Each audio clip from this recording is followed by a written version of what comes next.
पृथ्वीराज और संयोगिता की कहानी। राजपूताना के महान वीर राजा पृथ्वीराज चौहान अजमेर और दिल्ली के शासक थे। वे साहसी, न्यायप्रिय और अद्भुत योद्धा थे। वहीं कन्नौज के राजा जयचंद की पुत्री राजकुमारी संयोगिता अपनी सुंदरता, बुद्धिमत्ता और आत्मसम्मान के लिए जानी जाती थी। संयोगिता ने पृथ्वीराज के शौर्य और गुणों के बारे में सुना था और बिना देखे ही उनसे प्रेम करने लगी।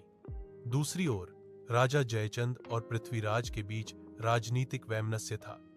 जयचंद नहीं चाहते थे कि उनकी पुत्री पृथ्वीराज से विवाह करे। जब संयोगिता के स्वयंवर का आयोजन हुआ, तब राजा जयचंद ने अपमान स्वरूप पृथ्वीराज की मिट्टी की मूर्ति द्वारपाल के रूप में लगवा दी, ताकि संयोगिता उन्हें वर न चुन सके।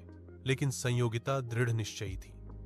उन्होंने स्वयंवर में सभी राजाओं की उपेक्षा की और जाकर सीधे द्वार पर रखी।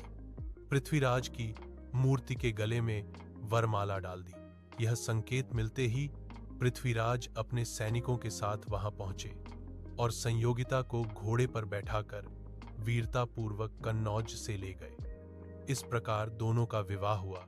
हालांकि यह प्रेम कथा सुखद अंत तक नहीं पहुंच सकी। आगे चलकर पृथ्वीराज और मोहम्मद गौरी के बीच युद्ध हुए, जिनमें विश्वासघात और परिस्थितियों ने पृथ्वीराज की पराजय और मृत्यु का मार्ग प्रशस्त किया। कहा जाता है कि संयोगिता भी अपने पति के वियोग में सती हो गई।